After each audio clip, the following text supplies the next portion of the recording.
साथियों, advocate Narendra Joshi YouTube channel पर आपका हार्दिक स्वागत है। साथियों, आज हम बात कर रहे हैं उदयपुर से जुड़े एक मामले की।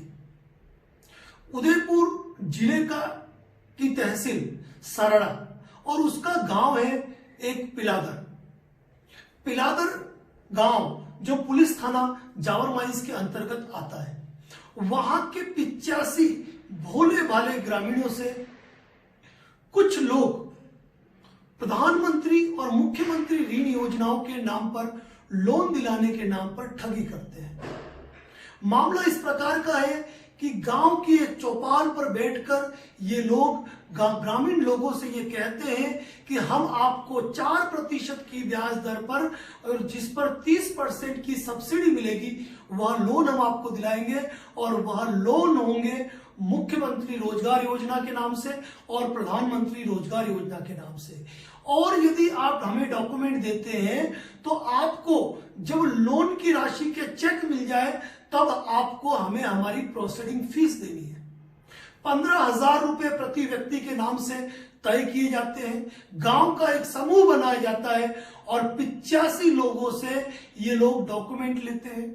डॉक्यूमेंट लेने के बाद इन लोगों को कहते हैं कि लोन की प्रोसीडिंग चल रही है, और कुछ समय बाद इन लोगों के पास जाते हैं और कॉरपोरेशन बैंक की चेकबुक पर प्रधानमंत्री स्वरोजगार योजना की छाप लगाकर उस पे सेक्रेटरी सचिव के रूप में, अधिकृत अधिकारी के रूप में 45 लाख रुपए के फर्जी चेक लोगों को देते हैं और कहते हैं कि ये चेक अभी नहीं लगाने हैं, ये चेक आपको 1 महीने बाद प्रेजेंट करने हैं और अब आपका लोन हो गया, आप हमें राशि दे दीजिए। और अपने खर्चे के नाम पर लोगों से ठगी करते हुए लाखों रुपए की राशि हड़प लेते हैं। इन लोगों से संपर्क नहीं हो पाता है, समय निकल जाता है। जब उन चेकों को बैंक में पेश किया जाता है तो वो चेक बाउंस होते हैं।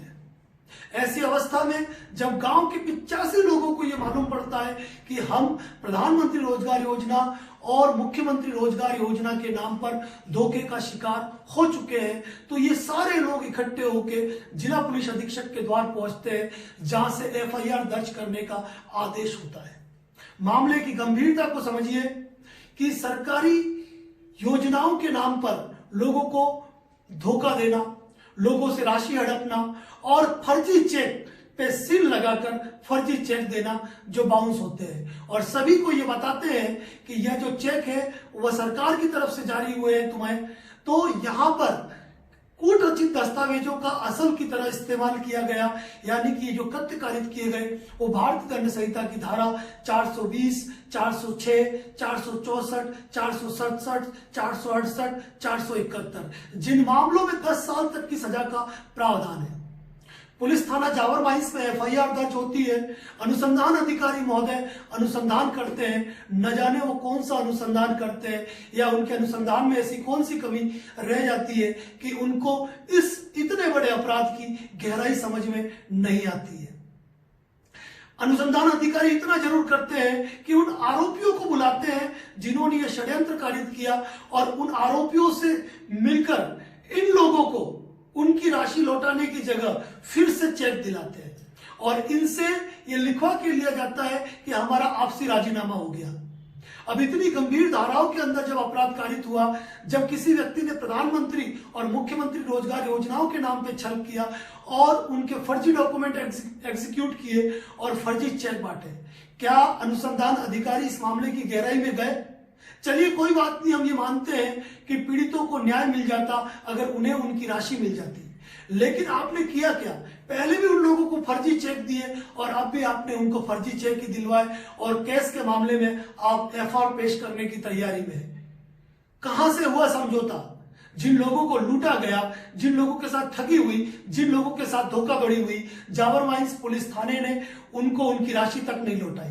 हम मानते हैं पीड़ितों को न्याय मिल जाता अगर उन्हें उनकी लूटी हुई राशि मिल जाती, लेकिन यहां पर कुछ अलग ही हुआ। यहां पर लोगों को चेक के द्वारा ही ठगा गया और उनको क्षतिपूर्ति में चेक ही दिलवाए गए। हमें खुशी होती इस मामले में अगर FR पेश होती, कोई दिक्कत नहीं, लेकिन पीड़ितों को उनकी राशि मिल जाती। लेकिन यहां पर एक पीड़ित के साथ आम जन में विश्वास और अपराधियों में भय का नारा का स्लोगन रखने वाली हमारी राजस्थान पुलिस उदयपुर जिले की जावर माइंस पुलिस थाना यदि आरोपियों को बुलाती है तो क्या उनसे पैसा तुरंत नगद नहीं दिलवा सकती थी? यहाँ पर आप उनको चेक दिलवाकर उनसे राजीनामा लिखवा के ले लेते हो और एफआईआर पेश करने की तैयारी करते हो। क्या यह है पुलिस अनुसंधान? यहाँ पर आपको ऐसी कार्रवाई करनी थी कि आने वाले लोगों के लिए एक मिसाल बनती और भविष्य में कोई इस तरह का फ्रॉड करने से बचता। उदयपुर पुलिस के आला अधिकारी इस मामले में संज्ञान ले कि जावर माइंस पुलिस थाने ने इस मामले में क्या अनुसंधान किया, किस तरह वो ऐसे गंभीर मामलों में एफआईआर पेश कर सकती है जहां पर फर्जी डॉक्यूमेंट एग्जीक्यूट हुए, जहां पर गांव के लोगों को प्रधानमंत्री मुख्यमंत्री योजनाओं के नाम पर ठगा गया है और फर्जी चेक और फर्जी सील बनाकर उस पर साइन करा के बांटे हुए। कैसे इस मामले में समझौता हो सकता है? भले समझौता हो जाए, हमें इससे दिक्कत नहीं, लेकिन गांव वालों को क्या इंसाफ मिला? क्या यही पुलिस का काम है?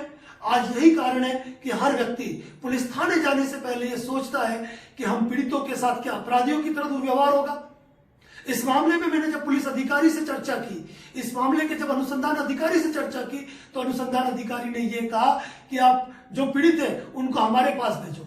पीड़ित आए थे आपके पास, न्याय की उम्मीद को लेकर आए थे, अपने बयान दर्ज करवाने आए थे, और जब आपने कहा कि हम इस मामले में समझौता करके आपको पैसा दिला रहे हैं, तब भी वो आपके पास आए और वो चेक लेकर चले गए, जो चेक बाउंस हुए।